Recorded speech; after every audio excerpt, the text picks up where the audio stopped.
This is carbine 3, I'm laying out. This is carbine 3, I'm laying out.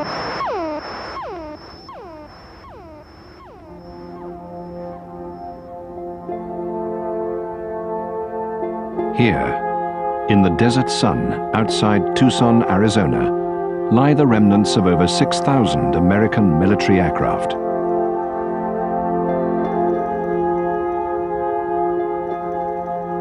On its own, it represents the third largest air force in the world. 2103, 105, 17. 2103, 105, 17. Mayday, Mayday. 4 of these machines are the last of nearly 1,000 Republic F-105 Thunderchiefs built. Few remember its story, or the sacrifice of the men who flew her. But in the 1960s, in the air war over North Vietnam, the Thunderchief flew more missions and suffered more losses than any other American plane. 108 pilots died in Thunderchief cockpits over Hanoi. Many were sent down in flames by Soviet-built SA-2 surface-to-air missiles.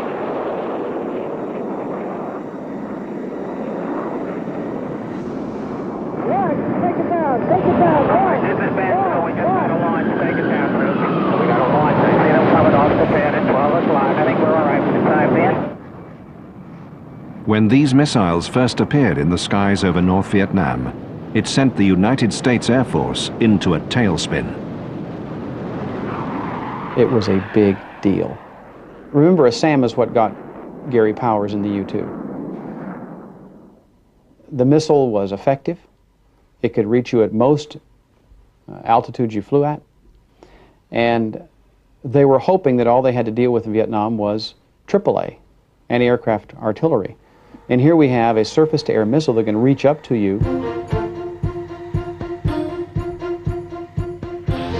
Summer 1965. In an age when military fighters have just begun to go supersonic, the SAM can travel 2.5 times the speed of sound and reach over heights of 18,000 meters.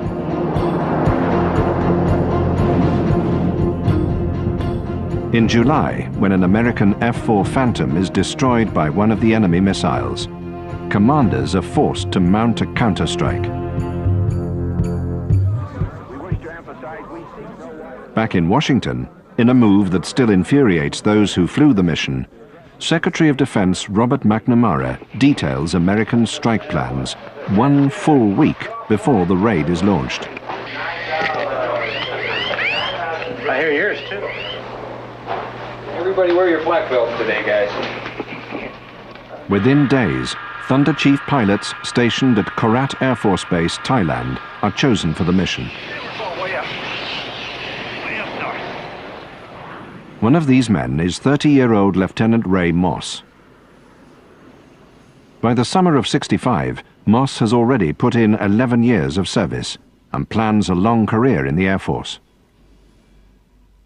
At that time, there were 8 operational SAM sites in North Vietnam, but Mr. McNamara told the North Vietnamese we were going to specifically attack that one site and destroy it within 1 week. I flew over about 2,000 to 3,000 anti-aircraft guns that were shooting at everybody that came in. I felt that probably the North Vietnamese had moved every anti-aircraft gun they had in that area.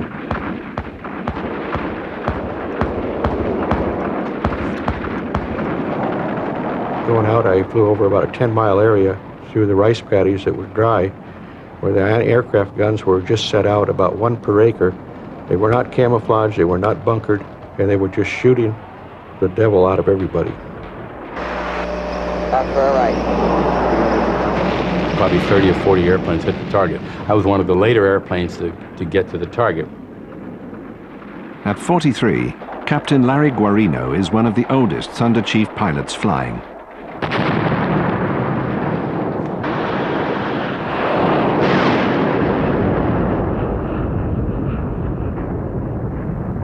Even a novice in a duck blind, if enough ducks fly by, sooner or later he's going to hit one. And I was the unlucky duck that came by after the gunners had had a lot of practice shooting at airplanes. Most of the POWs were 105 pilots. Most of the losses were 105s. The F-105 had the highest loss rate of any aircraft in the first part of the Vietnam War. It was a slaughter. Mayday, mayday. They were shot down, some ahead of me and some behind me. And I heard the calls, I heard the guys going in. You're all on the same radio frequency and you're hearing everything that's going on. Where is everybody? Ironically, the missile sites are not even there. The enemy has moved them, set up wooden decoys, and brought in hundreds of AAA guns to await the American attack. We're getting flash south target one, watch it. Eagle flight, a lot of flag guns south that middle side. There was no missile equipment anywhere in the area. The North Vietnamese had taken telephone poles, painted them white, and propped them up with pine trees that they cut down to make it look like a missile site. In reality, Vietnamese ingenuity has little to do with the tragedy. Nearly 24 hours prior to the mission, American reconnaissance planes had taken photos revealing the trap. But leaders in Washington are unwilling to call off the strike after making it such a public affair. We had those photos. Those photos were in Washington. They were annotated as that was our target, and they were nothing but telephone poles. And 64 airplanes were sent in to annihilate those telephone poles. And we felt very disheartened to think we were going into a target where there wasn't even anything left but telephone poles to kill. And we lost 6 105s on that mission.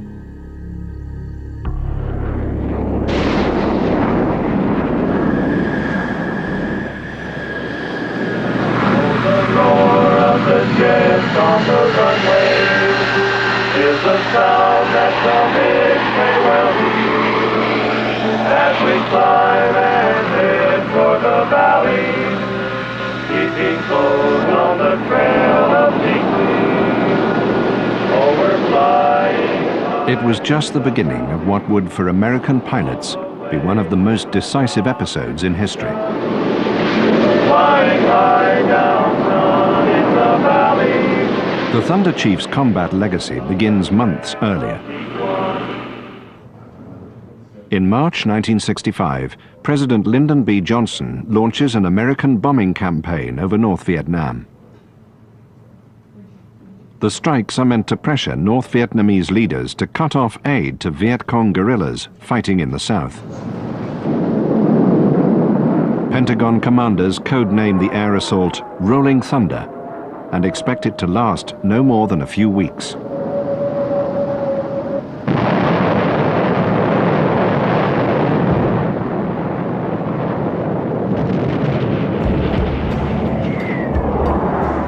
Instead, it becomes a deadly carrot-and-stick game that will last nearly 4 years and claim the lives of almost 1,000 American pilots and over 50,000 Vietnamese civilians.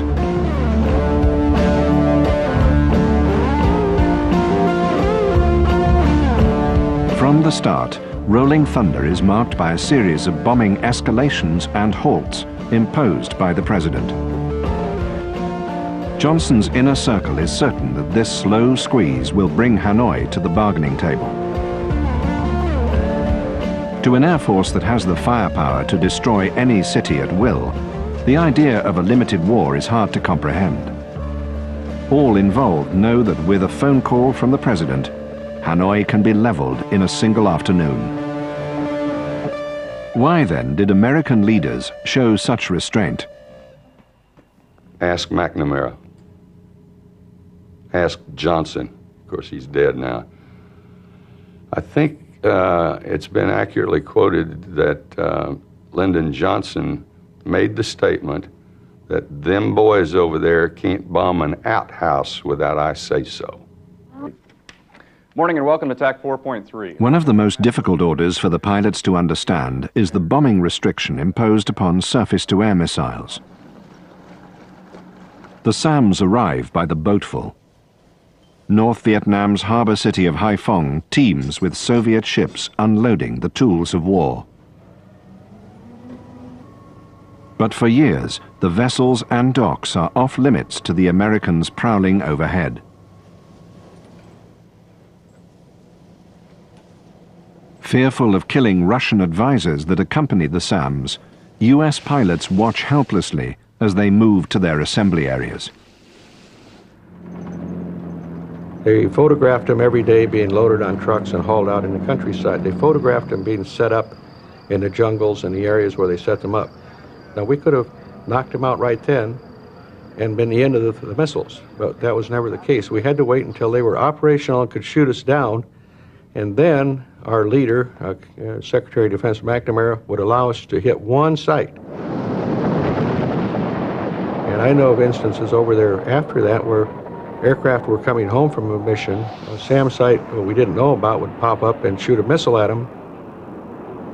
The aircraft would turn around and come back and strafe it or fire rockets or whatever you might have at the missile site.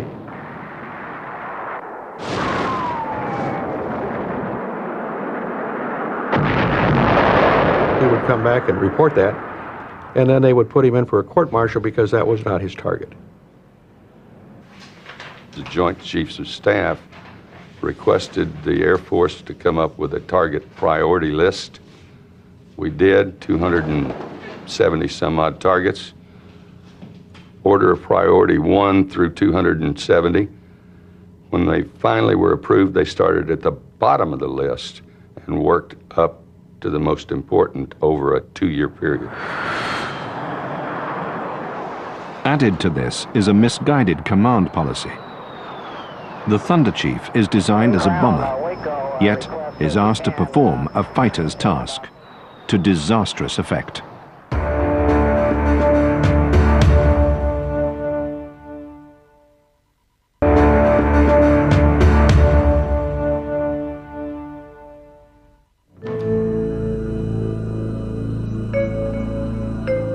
The Thunderchief is a product of Cold War paranoia.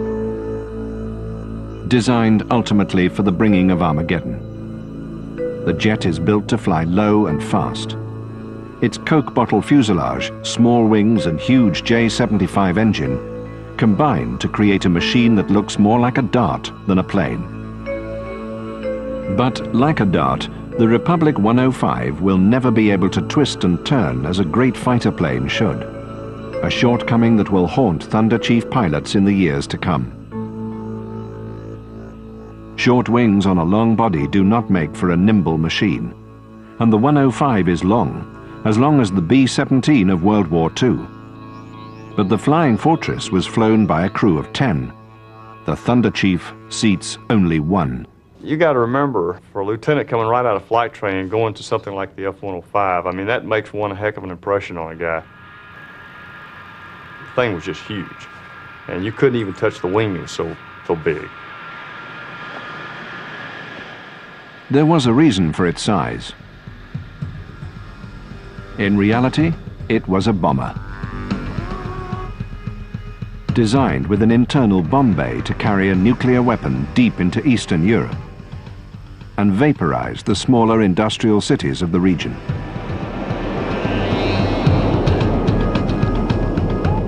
The F-105 was developed to fight a nuclear war. Tactical Air Command at the time had very little money, and the only way they could keep a piece of the budget was to participate in nuclear strategic weapon delivery. What they did is developed a large fighter that had an internal bomb bay that would carry basically a single nuclear shape.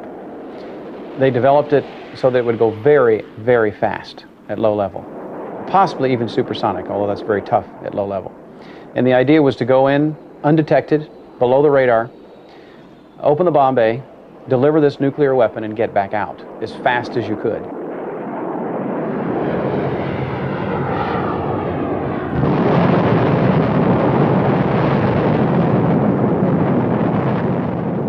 I had never dropped a conventional iron bomb in my life until I was in combat.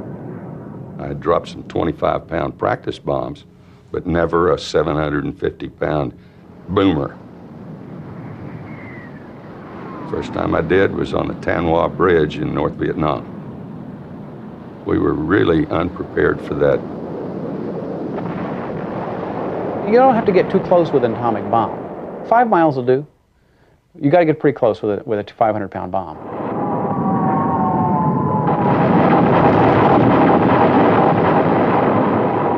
100 missions to be flown, 100 targets still unknown.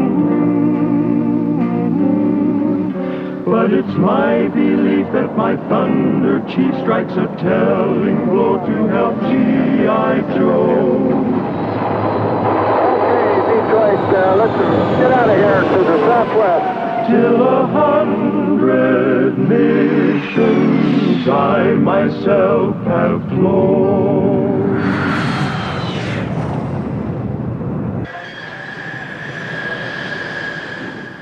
Throughout 1966, an average of 400 bomb-laden American planes strike North Vietnam every day.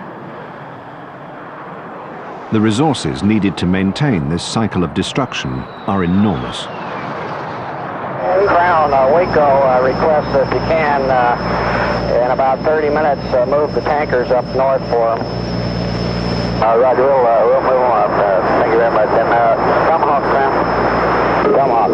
Roger, is there any other, how many are you? Flight of 4? Affirmative.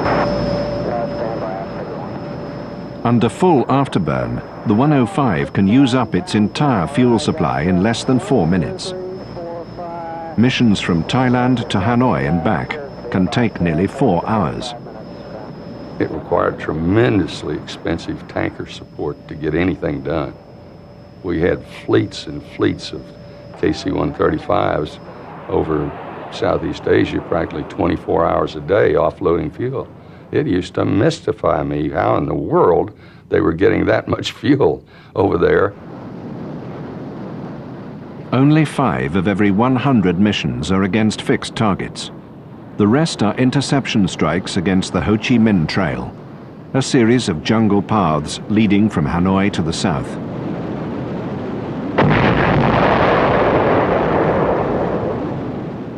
The Vietnamese build countless secondary routes so that if one road is blocked, traffic can be diverted around the destruction.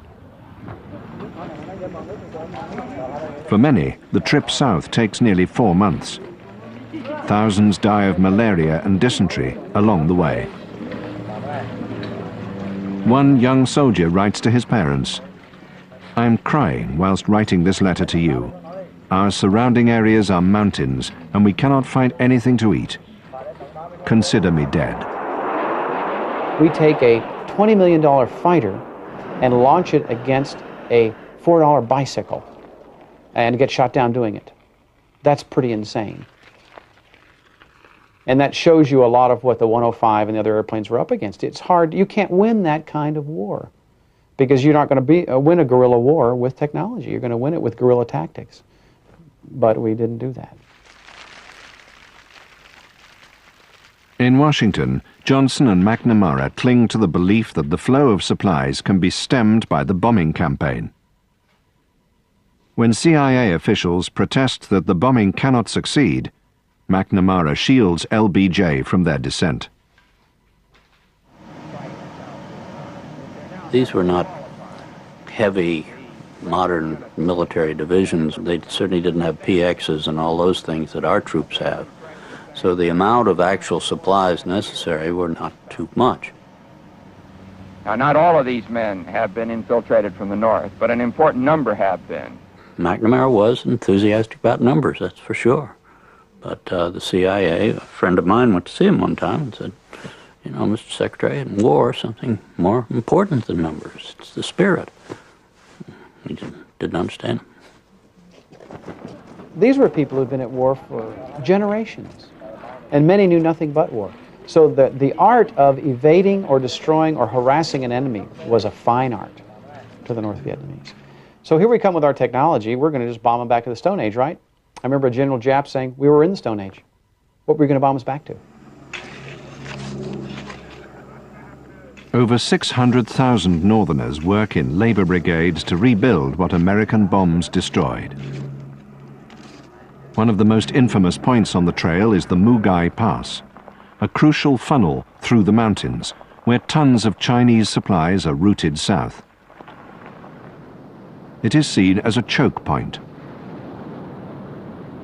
In one strike, 30 planes drop over 600 tons of ordnance on the twisting mountain road.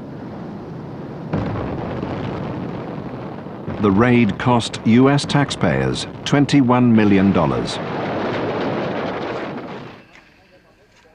Almost before the smoke clears, 150,000 workers descend on the pass. 2 days later, the Vietnamese reopen the road. Soon, the intensity of the air campaign brings about a new problem. We ran out of bombs in a matter of 2 months. In the latter part of 1965, early 66. The industrial base that generates bombs had been shut down because Department of Defense was not procuring anymore. They didn't need to. They had some stockpile, they figured. And oh, by the way, we're never going to fight a conventional war, so we don't need any of those. So let's sell them to Germany. The Pentagon had sold thousands of bomb casings to West Germany as scrap metal. The Germans paid $1.70 per casing and offered to sell them back at $21 apiece.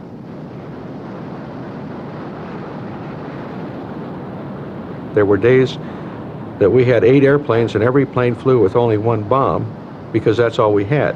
The F-105 would have carried 8 bombs, it's each airplane, but we didn't have enough to load every airplane, so they put 1 bomb on each airplane and exposed 8 guys to the enemy fire to get 8 sorties in for a sortie count.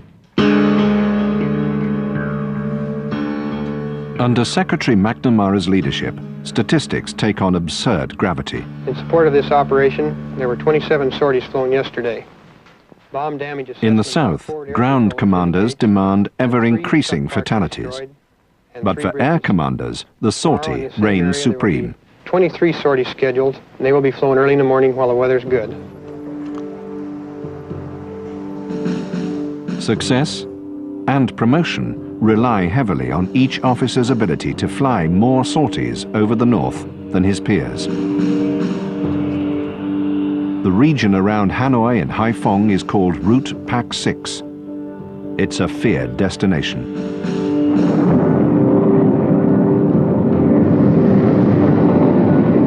Okay, we got flak all right here, pilots are 15 times more likely to lose their lives than anywhere else in Vietnam. Hanoi is bristling with guns aimed at the sky.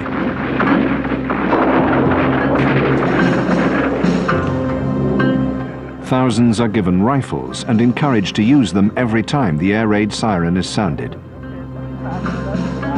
It is as much a psychological tool as a military one, giving the people of the North a sense of empowerment and the ability to fight back. There were so many meatballs, as you call them, coming at you from the anti-aircraft guns, and I instinctively ducked behind the shield in the cockpit, and of course I was at a very low altitude at the time, and I said, "Hey, dummy, you can't fly the airplane with your head down here, get it back up." And I stick it back up, and they're still shooting at me. And I ducked a second time, and I said, no, I got to look out. And I steeled myself and stuck my head back up and flew right into the guns to attack them. By the end of 1966, nearly 1 of every 5 Thunderchiefs built had been blown to bits in the skies above North Vietnam. Pilots of other aircraft soon nicknamed the 105 the Thud. It's a brutal joke. The noise that the jet supposedly makes as it crashes into the Vietnamese countryside.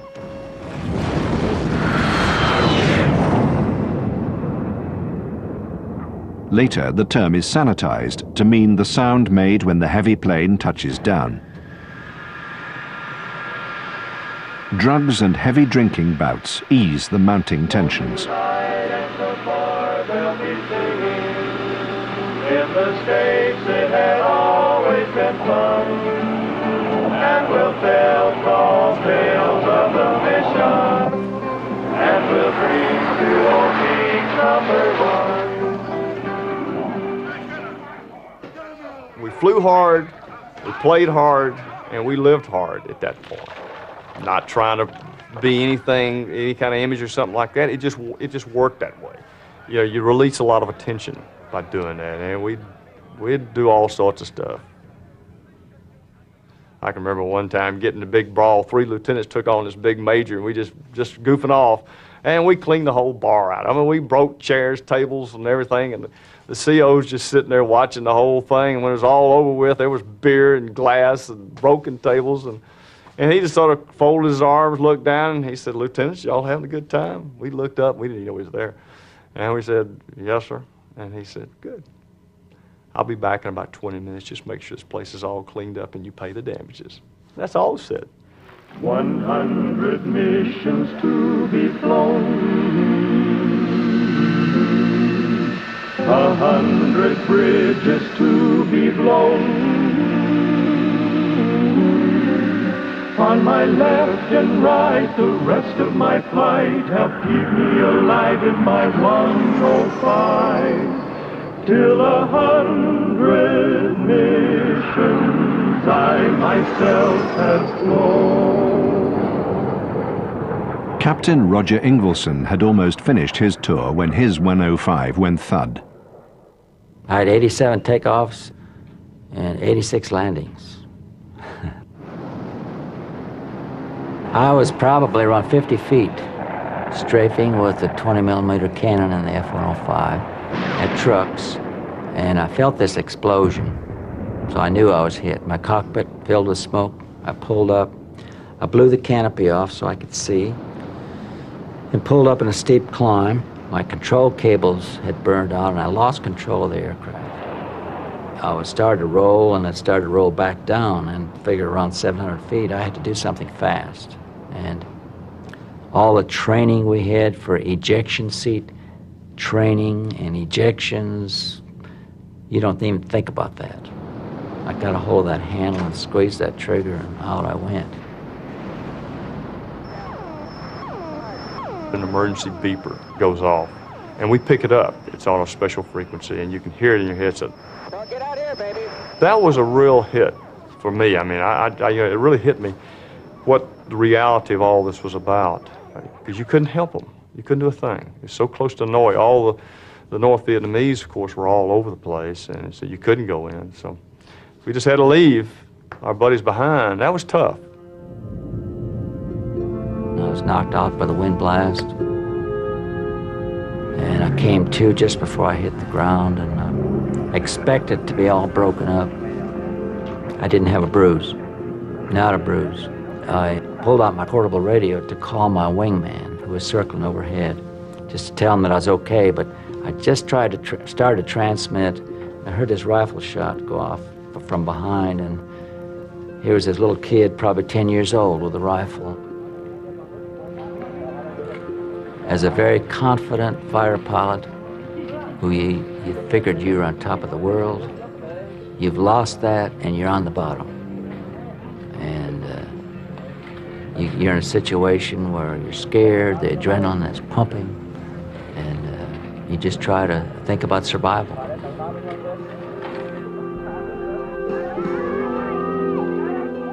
For the airmen shot down, the most dangerous time is immediately after capture. Not all those taken prisoner make it to the prison camp.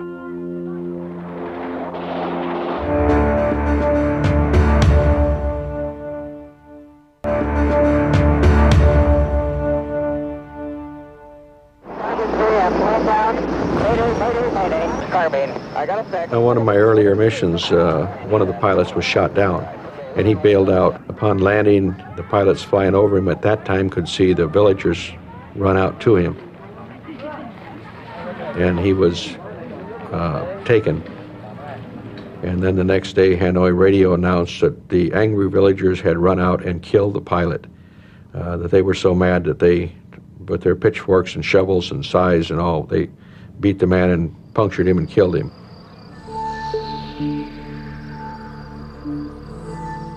The Vietnamese had good reason for anger. The Pentagon itself admitted that 1,200 civilians are dying every month in Rolling Thunder raids. I didn't have to look at them. I didn't have to get close enough to get their blood on me and see them in the eyes when I was shooting and things like that. It was very impersonal. I mean, I knew there were people down there. And I knew that there were people trying to kill me, and I knew that they were killing the hell out of American citizens.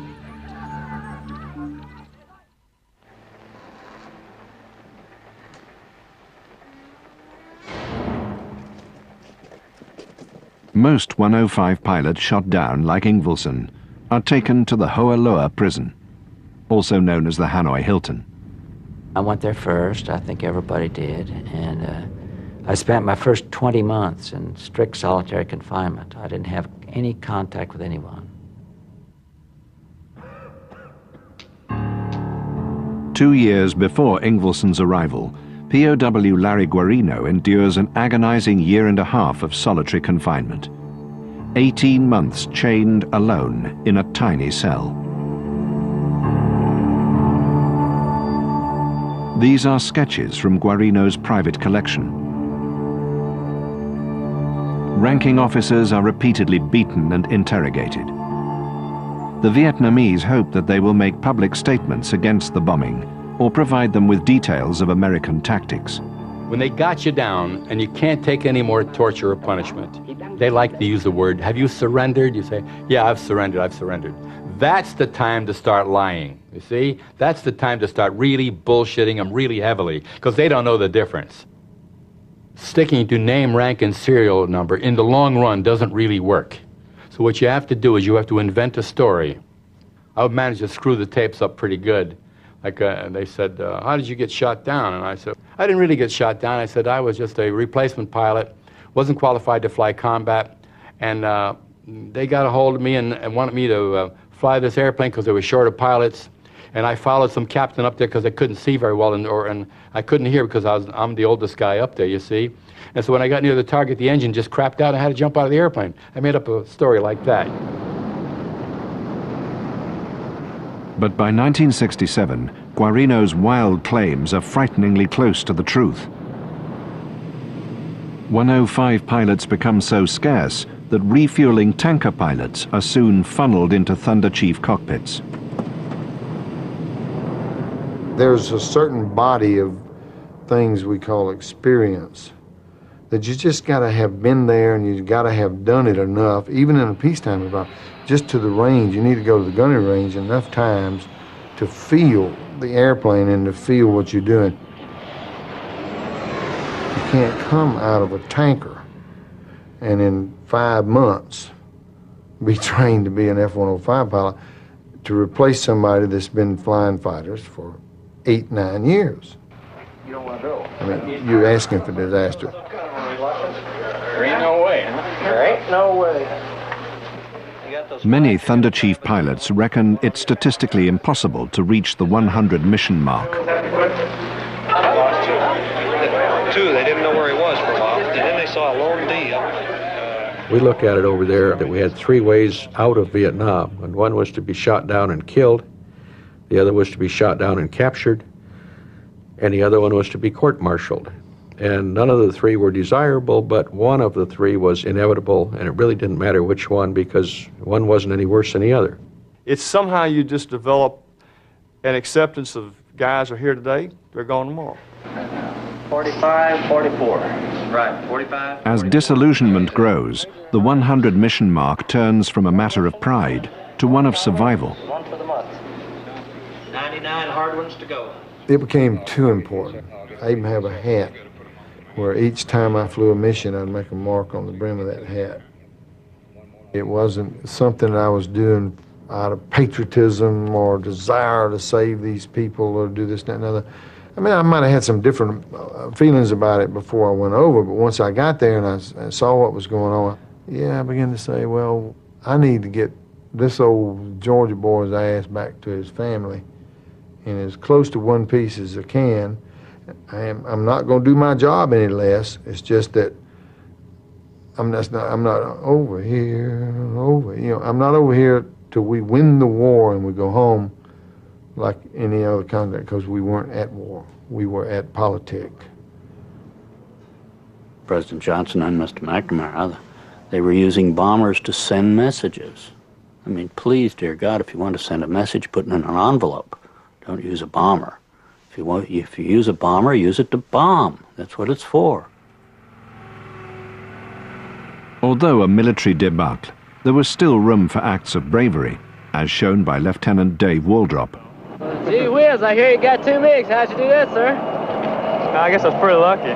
Came off the target, broke the right, which was pre-briefed, to join up the flight. And then after coming around the right, I looked over and I saw 105 with 2 MiGs on his tail. The lead MiG is so close that he almost looked like he was in close trail formation. And he's shooting at the 105. I mean, the fire's coming out of the MiG's nose. And I knew this guy was within seconds of being knocked down. And I'm looking at the picture trying to decide what to do. Well, I had a sidewinder, which is our version of the heat seeker. Well, the missile sees a heat source, and it starts growling. And it's letting me know, I'm looking at something. I can go. If you want to turn me loose, I'll go and I'll get one of these airplanes. But that blame MiGs was so close to the 105 with that big old J-75 engine putting out all this thrust that I was afraid that the sidewinder might be looking at the 105. So I couldn't live with the possibility of that happening.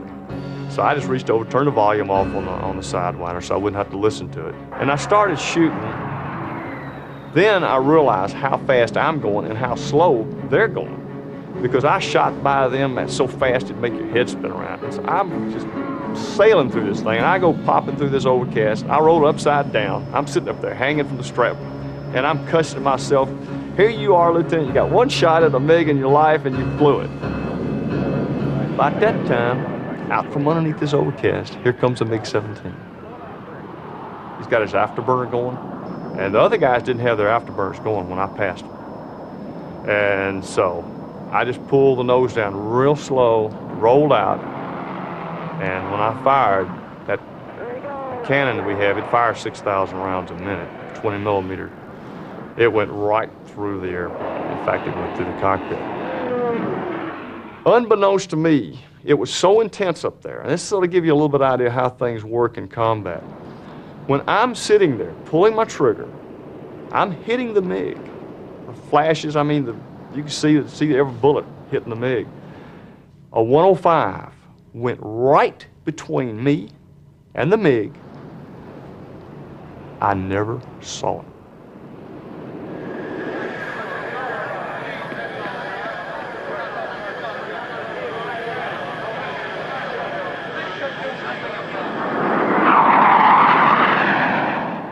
The MiG poses a lethal challenge to American airmen, but the sophistication of Vietnamese ground defenses is truly shocking.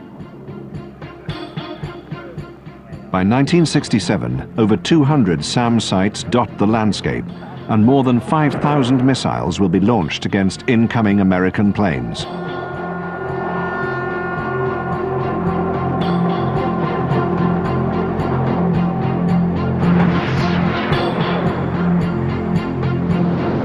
Seeing SAM launch the airplane is probably one of the scariest things that can happen. And we called these kind of missions white knucklers, where you were tested to your utmost.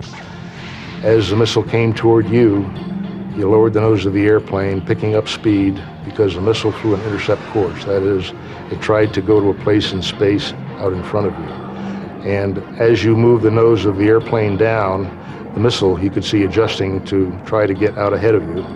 And at the instant that was just right, you pulled back on the stick, and the missile could not compensate for the new impact point in space that it had to get to, and it effectively missed your airplane.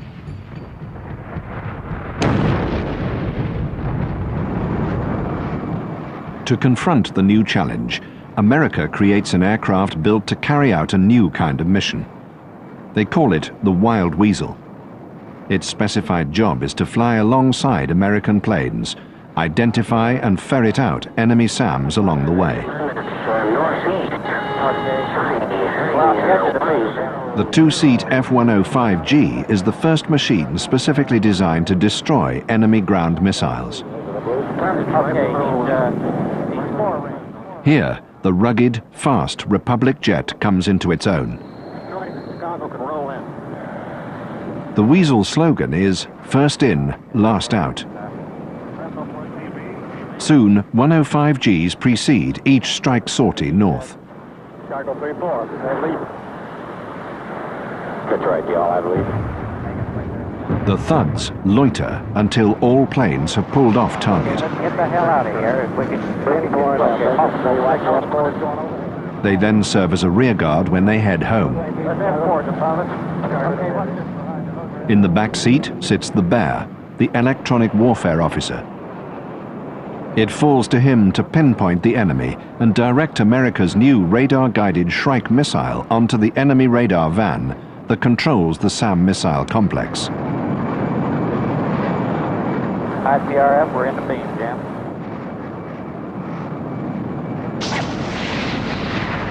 All it has to do is sniff a radar. That's all it needs, a radar emission.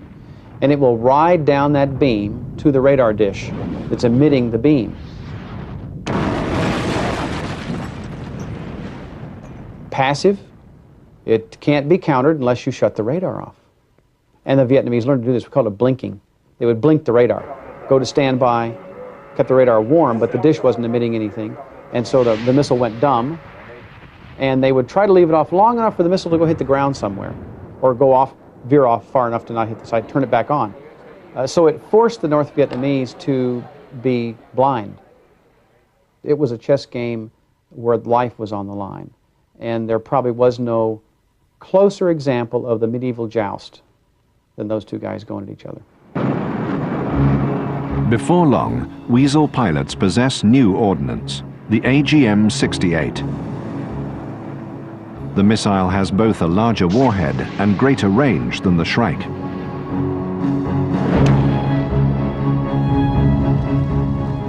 The weapon marks a turning point, but comes too late for the 120 Americans downed by SAMs during Rolling Thunder.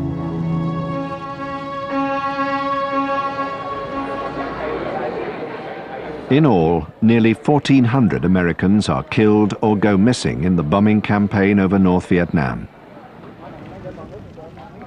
1/3 of the aircraft downed are F-105 Thunderchiefs. The losses yield little. By the end of 1968, Hanoi is no closer to compromise than it was 3 years earlier.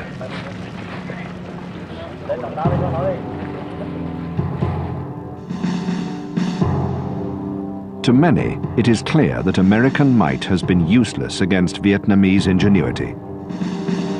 Back in the US, Secretary of Defense McNamara turns against the bombing campaign he once so strongly advocated. Mr. President, I cannot find words to express what lies in my heart today. And I think I'd better respond on another occasion. When McNamara's private criticisms turn public, he's quietly shifted from the Pentagon to the World Bank. Johnson replaces him with Clark Clifford, who the president thinks hawkish on the war, but Clifford too recommends an end to the air campaign. Rolling Thunder closes on November the 1st, 1968, but for Thunderchief pilots like J.C. Hartney, the end comes too late. When my best friend was killed, that was one of the things that prompted me to go ahead and leave the Air Force with 12 years of service in. And I felt that there was no point in dying for a country that didn't care and that had no intention of ever winning a war. I was there because I was a soldier and I was sent. That's the simple, easy answer and the easy way out. I have other feelings about it, but that's why I was there. Whether we should have been there or not, as a citizen of the United States, hell no. Despite their bitterness, many Thunderchief pilots flying in Southeast Asia request a second tour of duty.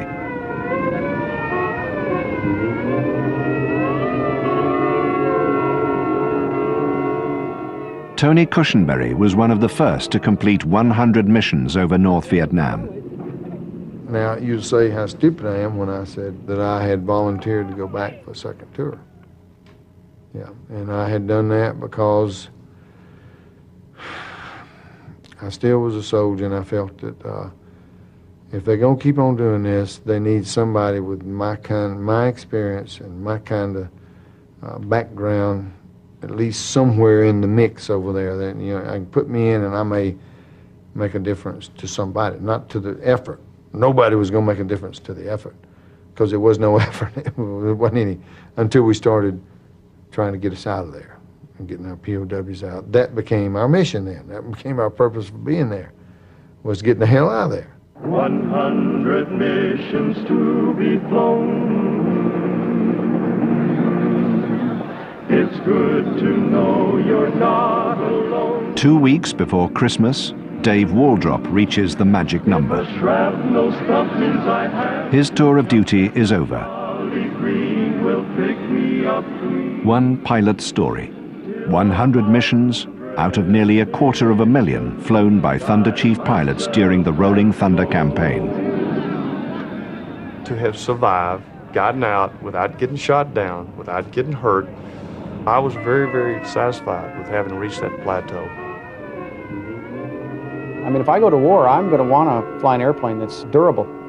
We would have lost far more people, dead or captured, if they hadn't been flying 105s those first several years of the war. If it had been some other jet, it would have been a different story.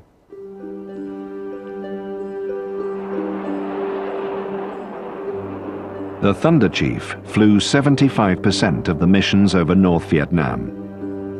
The landscape of Southeast Asia is still rutted from the combat of 3 decades past, and the soldiers remain forgotten warriors from a struggle that grows dimmer in the American memory with each passing year.